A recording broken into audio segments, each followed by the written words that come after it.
안녕하십니까. 미국 내에 김대중 비자금으로 추정되는 돈 13억 5천만 달러, 약 1조 6,500억 원이 숨겨져 있다는 사실이 월간 조선에 보도됐습니다. 그 내용을 전해드리겠습니다. 최근 미국 내에 김대중 전 대통령의 비자금으로 추정되는 1억 달러 수표의 사본이 법정에서 확인됐다고 보도한 월간 조선이 미국 국세청 IRS가 국정원에 보고한 사실을 통해 추가적으로 1억 1,300만 달러에 달하는 자금이 드러났다고 전했습니다. 월간조선은 5월호에서 국정원과 국세청이 DJ 비자금을 추적하면서 작성한 전문과 보고서 등이 담긴 비밀 자료를 입수했다며 그 추적 과정이 공개되는 건 이번이 처음이라고 밝혔습니다.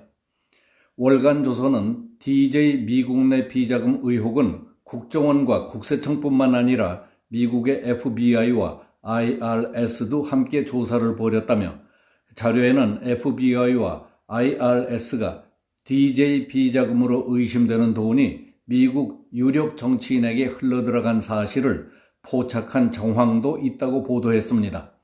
미국 당국은 대형 사건이라며 이 사안을 중대하게 받아들였다고 전했습니다. 월간조선은 국정원이 작성한 전문을 공개했는데 전문의 핵심 요약을 보면은 DJ가 5억 달러 상당의 비자금을 확보했고 DJ뿐만 아니라 그의 셋째 아들이 관련된 동방 가리화 상무는 문제의 비자금과 관련이 있는 회사라는 것이라고 보도했습니다. 그러면서 동방 가리화 상무의 감사로 등재된 사람은 DJ의 미국 내 비자금 의혹에 핵심적으로 거론되는 김홍걸 씨로 확인됐다고 덧붙였습니다. 미국 국세청 IRS가 본격적인 조사에 나선 시점에 대해서는 2010년 5월에서 8월 사이로 추정된다며 그동안 한미 양국은 비자금에 관한 상당한 조사를 했으며 그에 대한 정보를 공유해왔다고 전했습니다. 당시 IRS 소속으로 DJ 비자금과 관련해 국정원과 국세청의 요청을 받은 한국계 미국인인 브라이언 조는 비자금 관련 사항을 파악해 국세청의 박윤준 국장에게 보고했습니다. 박윤준 국장은 브라이언 조의 보고 내용을 국정원에 보냈다며 당시 보고된 총 13억 5천만 달러, 약 1조 6,500억 원에 달하는 자금을 추적하게 된 배경을 알렸습니다.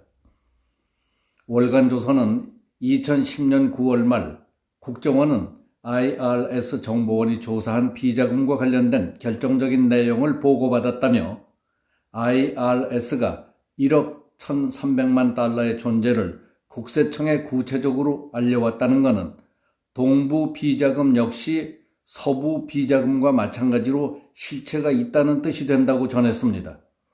서부 비자금과 관련해서는 월간조선이 지난 4월호에서 DJ 비자금 최초 제보자 테리 스스키의 서류를 통해서 1억 달러 수표의 실체를 확인한 바 있습니다.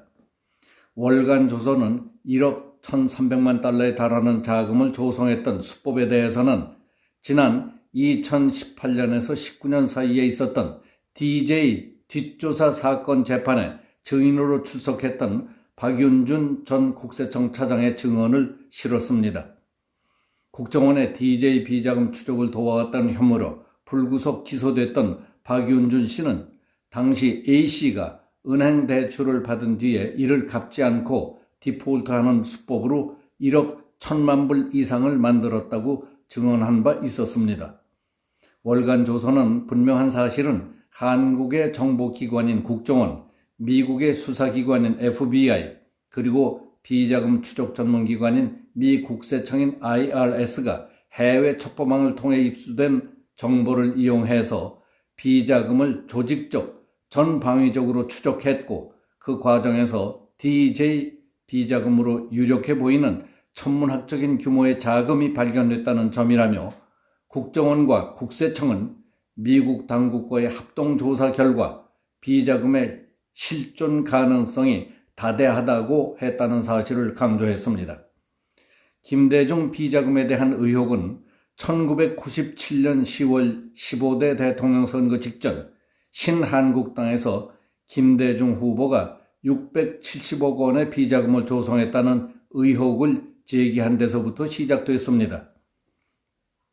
당시 신한국당의 강삼재 사무총장은 김대중 후보가 신앙 고백을 하면서까지 노태우 씨로부터 20억 원 이외에는 받은 돈이 없다며 국민을 기만했지만은 모든 것이 거짓임이 드러났다며 김대중 후보를 공격했습니다.